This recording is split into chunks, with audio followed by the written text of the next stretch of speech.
¿Qué tal, amigos de Cadem? Gracias por estar nuevamente con nosotros. Hoy vamos a presentar uno de los casos, yo creo que de las industrias más interesantes, que más nos llaman la atención y que sin duda alguna durante esta época de la pandemia hemos disfrutado más: la industria cinematográfica. Y un caso icónico, el caso de Marvel Enterprises Inc. Síganos. Recordemos que estamos ahorita en uno de los casos más de Cadem y te invitamos a que lo sigas puntualmente. Seguramente tendrás mucho que aportar, pero sobre todo te vas a identificar con partes de este caso en tu organización, en tu persona. Recordemos que en cada uno de los análisis de los casos debemos de seguir la metodología adecuada. Número 1, estaremos platicando los hechos, es decir, lo que sucedió, los antecedentes, lo que nos da la materia prima para poder pasar a la segunda etapa, que serían los problemas. Los problemas son la interpretación que nosotros le damos a estos hechos e identificamos qué es lo que está sucediendo en ese caso en específico, el área de oportunidad. Y de esos problemas podemos identificar qué soluciones nos permiten atacar esos problemas. Obviamente, soluciones que tengan las mayores ventajas, menos desventajas, para poder tomar la decisión más prudente y oportuna. Iniciemos. Situémonos todos en el 2004. Imagínense la portada del Wall Street Journal. Es posible que Marvel necesite ayuda desesperada. Imagínense ese cabezal dentro de ese periódico y que nosotros como lectores digamos: ¿qué está sucediendo con Marvel? ¿Qué está sucediendo con los personajes con los que he crecido? Con los personajes que ya están en pantalla. Al día siguiente se inauguraba la segunda edición del Hombre Araña. Recordemos que años antes, en el 2002, el Hombre Araña venía rescatando a Marvel de una quiebra que había sucedido 6 años antes. 6 años antes Marvel se había declarado en quiebra y fue el Hombre Araña que lo rescató, generando más de 300 millones de venta tan solo por esa película. Tan solo en la película. Ahorita hablaremos de todo lo que está accesorio a él. Incluso en las acciones se fue yendo hacia arriba de $1 a $20 la acción. Un crecimiento impresionante y sostenido durante los últimos 3 años, gracias al Hombre Araña. Recordemos que Marvel, el negocio original, empieza con las historietas, pero de las historietas fue creciendo otras divisiones, como el tema de las películas, como el tema de los juguetes, como el tema de las concesiones o de las licencias. ¿Quieren saber más? Sigamos pues con los antecedentes. Oh, she'll be just fine. Let's talk. Dentro de esta parte, cuando sale este encabezado, se encuentran las personas del consejo y empiezan a decir: ¡ah, caray! ¿El negocio de las licencias es bueno? Pues sí, porque solamente estamos cobrando un cheque que permite ser una mina de oro. Así lo señalaron el vicepresidente del consejo y el mayor accionista de la empresa, Isaac Perlmutter. Al día siguiente de la publicación, del Wall Street Journal, se estrenaba el Hombre Araña, como les decía, pero sin embargo fue cuestionando este artículo a Marvel ante sus personajes. ¿Quiénes eran sus personajes en ese entonces? Ghost Rider, Iron Man, Cuatro Fantásticos y obviamente el Hombre Araña. Sin embargo, pensaban que una vez que se publicara esta segunda edición del Hombre Araña, Marvel entraría en serios problemas. Sin embargo, la situación pudo haber sido así. ¿Por qué cambió? Porque una vez que se estrenó, el Hombre Araña recaudó más de 820 millones en la película y 140 millones de venta en el DVD. 140 millones de venta en DVD. Ahorita no estaríamos comprando sin duda alguna el DVD, pero estaríamos bajando en alguna de las Apple TV o en alguna otra, en el Prime seguramente, y estaría recaudándose de esa manera. Sin embargo, decía en ese momento el jefe creativo de Marvel, Avi Arad, decía: es poca inversión realmente la que estamos metiendo en cada una de las películas y muchísima utilidad. Creemos que debemos de dar más. ¿Cómo podemos dar más? Sin embargo, queremos recaudar más, pero ¿cómo damos más? Aquí la historia verdadera de Marvel. ¿Qué es lo que hay detrás de todo esto?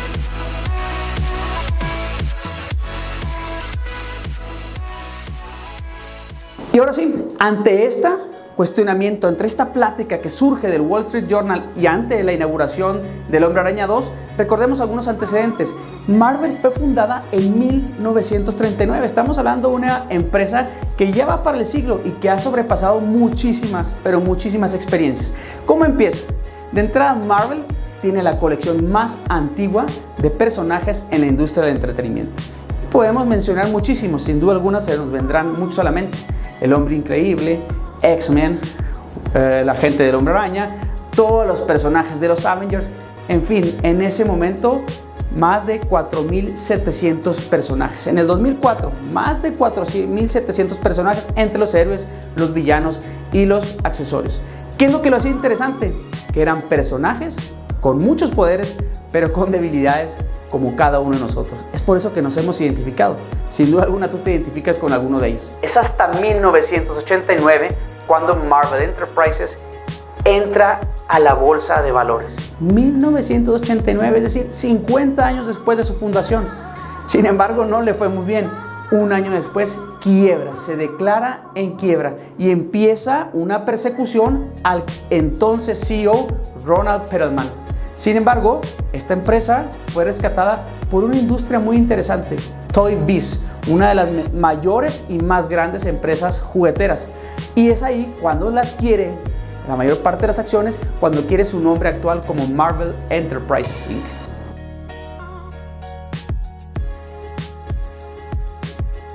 Ante la llegada de Toy Biz, empiezan a reclutar a otro tipo de personas, otro tipo de perfiles, gente realmente preparada para tener una mayor visión de organización. ¿Y quiénes entran? Entra en 1999 Cuneo y es nombrado el CEO y quien hasta actualmente sigue representando a Marvel en todos estos intereses. Sin embargo, del 89 al 2000 sufre y sigue sufriendo pérdidas por más de 105 millones de dólares. Imagínense, 105 millones de dólares. Sin embargo, Cuneo empieza a mover las piezas y empieza a tener una visión distinta de la organización. Y primero, ¿qué hace?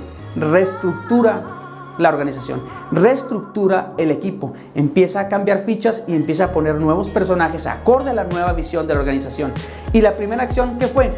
Dividir Marvel en 3 grandes divisiones. 1, tiras cómicas. 2, la parte de juguetes. Y 3, las concesiones de licencias. ¿Y las películas? ¿Qué permitía? Marvel era una empresa que con esos 4.700 personajes tenía una biblioteca sumamente amplia para poder tenerlo en películas, en televisión, en publicaciones, en videojuegos, en ropa, en juguetes, en coleccionables, en alimentos, en fin.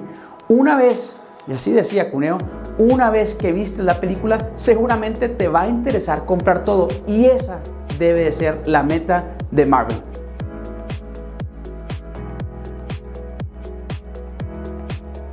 ¿Cuál fue la segunda acción que genera Cuneo? Dice, tenemos que gestionar valor de la marca a largo plazo. Tenemos que planificar la carrera no solamente de nuestra marca, sino de cada personaje, porque cada personaje integra nuestra marca. Un personaje debe ser la película, debe ser el DVD, la comida, la ropa, el juguete. Pero no contratamos a Tom Cruise, contratamos al Hombre Araña. No contratamos a un actor de mucho valor, contratamos al Hombre Araña, contratamos a Wolverine, contratamos a Iron Man. Tercera acción, calidad y consistencia en la división de publicaciones. Escritores y artistas clave, contratos de exclusividad. Y así lo decía Cuneo. Antes dábamos vergüenza frente a nuestra competencia. DC, que ocupaba el 43% del mercado de las historietas, mientras un Marvel ocupaba solamente el 25%. Pero todo esto fueron envolviéndolo para que hubiera calidad y consistencia. Esas son las 3 acciones principales que emprende Cuneo en el 2000, fecha en que entra. Les hablo un poco para poder entender más a detalle cada uno de los elementos. Las historietas. Anualmente se producían tirajes de alrededor entre 100,000 y 300,000 y mensualmente entre 40 y 60,000 por mes. Clientes, su mercado abarcaba desde niños de 13 a 23 años. 13 a 23 años, ocasionalmente subía hasta 35 y no dudo que como tú, a lo mejor uno que otro, podamos seguir leyendo estas historietas. ¿Cómo era la distribución? La distribución de las historietas siempre fue en tiendas especializadas, que en el caso de Estados Unidos el mercado abarca más de 3,000 tiendas especializadas para este tipo de historietas, para este tipo de publicaciones. Obviamente existen las tiendas detallistas tradicionales y los métodos de suscripción. Pero, ¿cómo se desempeñaba el mercado? El mercado en general de las historietas abarcaba 3.6 millones de ejemplares por mes. 3.6 millones de ejemplares por mes, es muchísimo. De los cuales menores a 17 había 1.6 millones y arriba de los 18 años 2 millones de personas que estuvieran leyendo continuamente. Pero con cada película que salía de Marvel empezaba a aumentar el tiraje. ¿Por qué? Lo vamos a ver a continuación. La parte de los juguetes, factor fundamental, porque cuando Toy Biz adquiere la mayor parte de las acciones de Marvel, le da un giro, un sentido único para poder destacar y desarrollar esta parte del mercado. Recuerden que Toy Biz era uno de los principales competidores de la industria de los juguetes, entonces se enfocaron directamente al mercado, al segmento de los niños y de los adolescentes. ¿Y qué hicieron? Con las licencias, licenciaron a un distribuidor en Hong Kong para que él fuera quien produjera y distribuyera. Sin embargo, todos y cada uno de los diseños de los juguetes que iban acorde a la película eran totalmente diseñados por Marvel, totalmente diseñados por ellos, para cuidar precisamente que se pudiera explotar de la mejor manera la película a través de este canal. Y así fue. ¿Qué obtenía? ¿Cómo ganaban? ¿Por qué ganaban? Porque obtenían el 15% de las regalías de la venta de esos juguetes. ¿Pero de qué tamaño podría ser el mercado? Imagínense, del 100% de los ingresos, el 90% de los ingresos llegaba de los juguetes. Y el otro 10% de las películas, de la comida y de otros asuntos que estaban licenciados. Juguetes, una clave principal para Marvel. Y continuando con la línea de los juguetes, dirán, oye, ¿por qué no lo hicieron a través de las tiendas que eran especializadas, como en el caso de las historietas? Pues no, sino a través de los principales retailers de Estados Unidos. Walmart, obviamente Toys R Us, hoy desaparecida, Target, KB Toys, Kmart, 66% de las ventas, grábense esa parte.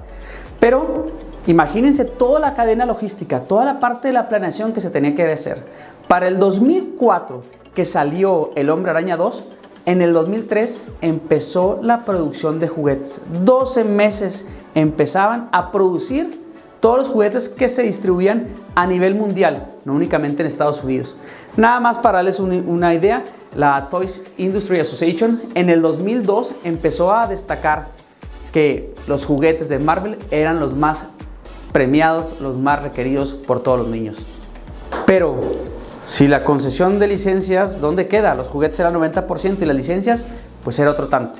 ¿Por qué? Porque las licencias era lo que controlaba prácticamente todo. Y déjenme les digo por qué.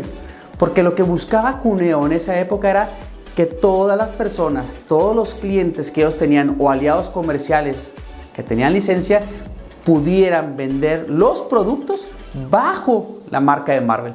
Tenemos que hacer cosas que estén en la línea con otros aspectos del negocio. Es decir, la película es el gancho, pero lo demás es el negocio. Y de ahí salían la industria de los videojuegos, los programas, las series de televisión, en fin. Nada más para darse una idea, tan solo en el 2003 los fabricantes le pagaron a Marvel $5,800 millones en regalías. Eso quiere decir que los detallistas, que los retailers generaron algo así de $110 millones en venta. ¿Puedes imaginar eso? Esa es una estrategia de nuestra organización. Y ahorita verán por qué. Ahora sí, estos fueron los antecedentes. Estos fueron de donde sacamos los hechos. ¿Cuáles pueden ser los hechos principales? Sin duda alguna, todos representan algo interesante. Pero voy a destacar la palabra licencia. Voy a destacar la palabra de costos. Y voy a destacar la palabra de flujo de efectivo. Con estas palabras que acabamos de destacar, que surgen de los antecedentes, formulemos los posibles problemas. ¿Ante qué problemas estaban identificando Cuneo y el resto de la mesa directiva en ese 2004? ¿Qué era lo que estaban sucediendo en ese momento? ¿Por qué se cuestionaban? ¿Por qué el encabezado del Wall Street Journal? ¿Ustedes ya se lo cuestionaron? Cuestionamientos de Cuneo. Imagínense que ustedes están en esa posición, en la vicepresidencia, en la mesa directiva, y les toca a ustedes resolver este problema. Vieron el encabezado, acaban de tener toda esta situación que les acabo de mencionar y se preguntan, ¿dependerá el éxito de Marvel tan solo de los personajes que eran exitosos en ese momento en taquilla, como en el caso del Hombre Araña? ¿O tal vez era momento de empezar a aprovechar, a destacar toda la gama de personajes, los 4,700 personajes que se tienen, aunque eran menos conocidos? Ahora bien, ¿debiera ir Marvel a actuar más allá del modelo de negocios que actualmente tienen y empezar a tener actividades más intensivas en inversión de capital? Y en dado caso, ¿cómo deben de mejorar o modificar ese modelo de negocio? Cuestionamientos sumamente importantes y que a nosotros, como empresarios, como emprendedores, sin duda alguna, nos llegan en cada momento. Y las soluciones son muy simples, claro está, porque podríamos responder con tan solo con dos alternativas de solución los cuestionamientos que en ese momento le venían a Cuneo. Y número uno era que pudieran financiar con la liquidez que ya contaban derivadas de Hombre Araña 1, de Hombre Araña 2 y todo el tema de las regalías que obtenían a través de los juguetes. Era posible ya hacerlo. Y número dos, seguir igual, el status quo. Finalmente era redituable, ¿no? Entonces, la solución 2 podría ser seguir concesionando y manejar el sistema y modelo de negocio actual. Finalmente era sumamente redituable. Ellos solamente ponían los diseños, ponían los personajes y eran otras personas, otras organizaciones, otras empresas que eran los que invertían y corrían el riesgo. Finalmente así se tenía crecimiento. Déjenme les digo, ¿qué sucedió? ¿Qué fue lo que pasó? ¿Por qué ahorita vemos tantos personajes de Marvel? ¿Por qué tenemos tantas películas? ¿Por qué estamos en espera verano con verano a que surja una película más, un héroe más que nos pueda llenar nuestra pantalla y seguramente ir a las tiendas para poder comprar un regalo a nuestros hijos o al sobrino? ¿Qué sucedió? En septiembre de 2005, un año después del estreno del Hombre Araña, Marvel Studios tomó conciencia de lo que valía su marca, del propio valor que tenía, y anunció que iba a obtener un crédito por más de $525 millones en Estados Unidos, que le iba a permitir financiar hasta 10 películas basadas en sus personajes de Marvel. Sin embargo, no todos los derechos y la licencia las pudo recuperar en su momento, pero siguió viviendo de lo que esas licencias que no pudo recuperar le permitieron en ingresos. Les voy a decir un caso. Seguramente ahorita te preguntarán, ahora entiendo por qué el Hombre Araña tiene varias versiones, varios actores principales, o por qué Hulk en una película sale otro actor principal y en las otras de Avengers sale otro. Bueno, la película de Hulk fue la peor cotizada por Marvel en la historia. Sin embargo, los puños de Hulk ha sido el juguete más vendido en la historia de la industria de los juguetes. Obtuvieron miles y millones de dólares tan solo por ese juguete. Así que, perdiendo, de todos modos Marvel gana. ¿Qué podemos aprender como resumen de Marvel Enterprises? Número uno, siempre tenemos que tener visión de negocio. ¿Cómo es el mercado? ¿Cómo es la industria? ¿Qué rol juego como empresa? ¿Dónde estoy y dónde puedo estar? Y para esto hay que desarrollar 3 capacidades sumamente prácticas. La capacidad estratégica, poder saber hacia dónde queremos ir y cuáles son los pasos para conseguirlo. 2, capacidad analítica, situarnos realmente con los datos precisos dónde estoy y cómo puedo llegar a otro punto. Esta capacidad analítica nos sirve para poder analizar el entorno y poder tomar decisiones que permiten generar la mejor estrategia. Y 3, proactividad. Haciendo lo mismo vamos a obtener los mismos resultados. Proactividad, cambiemos el juego. Si esto implica cambiar el modelo de negocio, hay que cambiarlo. Si esto implica cambiar la organización, el modelo en que operamos, hay que cambiarlo. Si esto implica cambiar las personas que tenemos, cambiar los perfiles, elevarles su nivel, hay que hacerlo. No podemos permanecer en status quo, sino el encabezado del Wall Street Journal sería verdadero. Otra competencia, la gestión del recurso. El tema comercial debe ir totalmente apegado al tema financiero. No podemos tomar decisiones agresivas si no tenemos los pies en la tierra, si no tenemos los pies en el balance general, en el estado de resultados. Sumamente importante tener esta parte de la organización ligadas. Es por eso que ante la visión comercial tuvieron que tomar Marvel Enterprises la decisión financiera. ¿De qué? De obtener ese crédito de los $525 millones para las 10 películas. Pero fue la visión comercial y los pies en la tierra en el estado de resultados y en el balance lo que le permitieron seguir adelante. Otra competencia, la marca vale. Tu marca vale, el personaje, la empresa, tu producto, tu servicio. La gestión del recurso humano, las personas adecuadas en los lugares adecuados, con la capacidad, con la capacitación adecuada. Es por eso que deben de seguirnos, para poder capacitarse adecuadamente. Y otra cosa, las líneas del tiempo, apegarse al plan. Cuando Marvel contrata esos $525 millones, lo hace para las siguientes 10 películas, es decir, para los siguientes 10 años. Fue una línea de tiempo y de ahí fue haciendo lo que hoy en día es Marvel Enterprises. Les agradezco mucho que hayan estado nuevamente con nosotros este es un caso más que estamos viendo aquí en Cadem. Les solicito que le den suscribirse, pongan la campanita para que le estemos recordando cuando llega cada caso. Recordemos que cada semana es un caso que vamos a estar analizando y del cual vamos a obtener a través de la metodología del caso enseñanzas para nuestra organización. Marvel Enterprises, ¿se parece con nuestra empresa? Por supuesto que sí, porque utiliza competencias que cada uno de nosotros tenemos que tener como dueños, como directores, como gerentes, como tomadores de decisiones. Soy Jorge Espino, me despido, muchas gracias.